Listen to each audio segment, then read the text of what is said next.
농지 전두조사 계획은 확정된 바 없습니다. 걱정하지 마시기 바라겠습니다.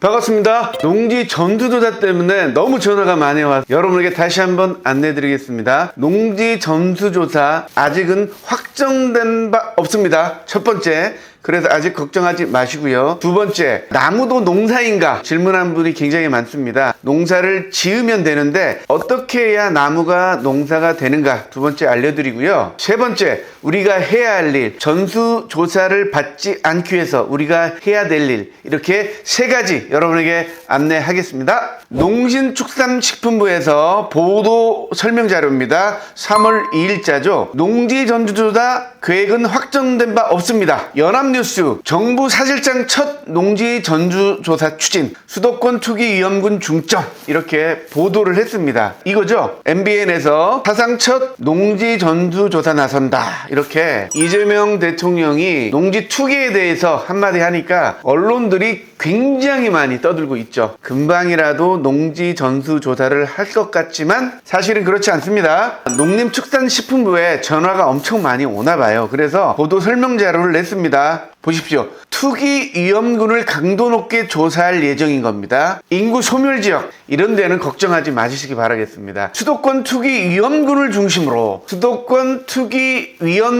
중심으로 조사를 하겠다는 겁니다. 제발 시골에 있는 분들 걱정하지 마시기 바라겠습니다. 다시 한번 말씀드립니다. 땅 안 팔리는 데 있잖아요. 제발 내 땅 사가라 하시는 분들 있습니다. 걱정하지 마시기 바라겠습니다. 아마 이재명 대통령이 주택 투기를 좀 잡으니까 지지율이 좀 올라갔잖아요. 그래서 이번에는 농지도 잡자 이렇게 생각했는데 아마 내부적으로 이건 미스 포인트다 이렇게 생각하는 것 같습니다. 대대적으로 조사할 것 같지 않으니까요. 시골에 있는 분들 걱정하지 마시기 바라겠습니다. 지주가 1000만이 넘습니다. 그리고 농지 소유자는 300에서 500만 원 될 것 같아요. 농지는 주택과 틀립니다. 그리고 농지법 경자유전 얘기하는데요. 해방 이후에 농지법 대로 해라 이렇게 하면은 대부분이 범법자가 됩니다. 그렇기 때문에 사실은 농지법을 바꿔야 되는 거예요. 그런데 헌법을 바꾸기 어렵기 때문에 계속 농지법이 지금 현실에 맞게 조금씩 바뀌고 있는 겁니다. 아마 이재명 대통령이 이런 현실을 잘 모르는 것 같아요. 그렇기 때문에 강력하게 전수조사를 하지 못할 겁니다. 너무 걱정하지 마시라 말씀드립니다. 농지법을 개정하자 계속 주장하고 있잖아요. 농지법이라는 것도 많은 국민이 원하면은 바꾸는 겁니다. 여러분들이 같이 힘을 모아주시길 부탁드립니다. 그리고 두 번째 궁금해하는 거, 나무도 농사냐? 나무도 농사입니다. 그런데 어떻게 인식하고 있어야 되느냐 여러분에게 말씀드릴게요. 농지법 2조에 보면 농지의 정의를 하면서 대통령령으로 정하는 다년생 식물을 재배지로 이용하는 토지 이렇게 얘기했잖아요. 다년생 식물도 농사에 해당합니다. 시행령에 보면 농사의 범위가 나와 있습니다. 2벌에 보면 과수, 뽕나무, 유실수, 그 밖에 생육기간이 2년 이상인 식물 굉장히 여러 가지가 나와 있는데 나무가 농사로 인정받기 위해서는 이 과실주를 따야 됩니다. 자, 그래서 정리해 드릴게요. 이거 보지 마시고요. 헷갈리니까 정리를 했습니다. 나무를 심어 놓으면 농지가 아닌가? 법의 기준, 농지란 경작 또는 다년생 식물 재배에 이용되는 토지가 농지입니다. 다년생 식물, 과수, 유실수, 생육기간이 2년 이상인 식물, 나무도 농업이 될 수가 있는 거죠. 대표적으로 보겠습니다. 감나무, 밤나무, 대추나무, 호두나무, 은행나무, 매실나무. 은행나무도 농사냐 물어본 분 있죠. 은행도 과실이 있잖아요. 그래서 농사에 해당합니다. 자, 그런데 나무인데도 농지가 아닌 경우는 뭐냐면 조경 목적은 아닙니다. 소나무, 조경수, 가로수, 묘목, 정원수 재배, 조형수 이런 건 조경을 위한 나무는 어떻게 된다? 농사가 아닌 겁니다. 행정에서 보는 진짜 기준은 뭐냐? 나무의 종류보다 수확이 가능한가? 농업 생산인가? 과수원 형태인가? 관리가 되고 있는가? 이렇게 보는 겁니다. 열매를 생산하는 나무는 농업이다. 조경나무는 농업이 아니다. 네, 이렇게 생각하시면 되겠습니다. 네, 간단한 구분. 나무에서 농산물을 수확하는가? 농업. 아니다.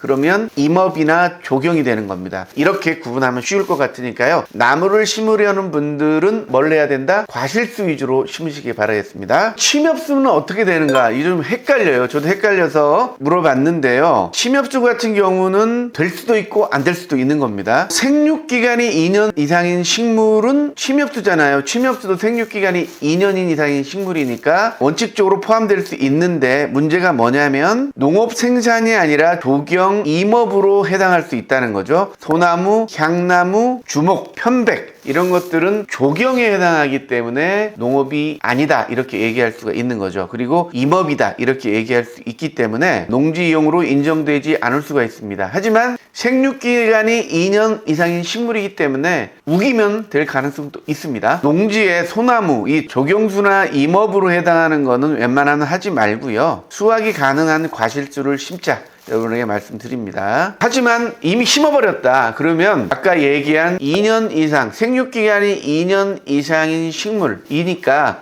나는 생육기간이 2년 이상인 식물로 생각하고 농사를 짓고 있다 이렇게 주장하셔야 되겠죠. 하지만 소나무나 잣나무 이런 것들은 사실상 농업으로 인정되기 어려우니까요. 이왕이면 과실수 위주로 농사를 하시기 바라겠습니다. 다시 한번 말씀드립니다. 나무도 농사가 될 수 있습니다. 자신감 있게 제촌작용하기 어려운 분들은 과실수 위주로 심으시기 바라겠습니다. 농지법에 불만이 많은 분들, 전수조사에 대한 불만이 많은 분들은 국민신문고 를 통해서 국무조정실에 투고를 하시기 바라겠습니다. 핸드폰으로 할 수도 있습니다. 국민신문고 핸드폰으로 하시면 됩니다. 회원가입을 하셔야 돼요. 로그인 하셔가지고 솔직한 마음을 쓰시면 돼요. 나는 오랫동안 도지를 주고 농사를 했다. 위법인지 몰랐다 이제까지. 근데 갑자기 처벌하면 어떻게 되느냐 이렇게 얘기를 해서 대통령실에 직접 들어갈 수 있도록 국무조정실에 투고를 하시기 바라겠습니다. 민원 신청하셔가지고 사전 동의하시고요. 다음 눌러주세요. 민원 신청 이렇게 작성을 하세요. 농지법 규제 반대. 자, 농지법 규제 반대 이런 내용으로 쓰셔가지고요. 본인이 농지법 전수조사를 강력하게 반대한다. 뭐 이런 유저. 그리고 솔직한 마음을 쓰시면 돼요. 제발 내 땅을 사가라. 괜찮습니다. 자, 그 다음에 다음. 여기서 기관 분류가 있잖아요. 기관 검색에서 국무조정실을 치세요. 국무조정실로 신청을 해주시기 바라겠습니다. 국무조정실 자체가 대통령 직속기관이잖아요. 그래서 이렇게 엉뚱한 정책을 펼칠 때는 국민의 목소리를 내야 되는 겁니다. 농지 전수조사가 아니라 농지법을 바꿔야 되고 헌법을 바꿔야 되는 겁니다. 왜냐? 지금은 1950년대가 아니지 않습니까? 네, 농지법도 진화를 해야 되는데 수십 년간 농지니까 화장실을 못 만들게 한 게 농지법이에요. 이런 미개한 법이 바로 농지법입니다. 농민들을 괴롭히고 있는 법이 농지법이거든요. 그래서 여러분이 적극적으로 반대 의사를 국무조정실에 펼쳐주시기 바라겠습니다. 다시 한번 말씀드립니다. 농지 전수조사 계획은 확정된 바 없습니다. 농지 전수조사 계획은 확정된 바 없습니다. 걱정하지 마시기 바라겠습니다. 수도권 투기지역 중심으로 전수조사를 하더라도 그렇게 진행될 예정이다 이렇게 생각하시고요. 두 발 쭉 뻗고 주무시기 바라겠습니다. 이제 전화 안 하셔도 됩니다. 감사합니다.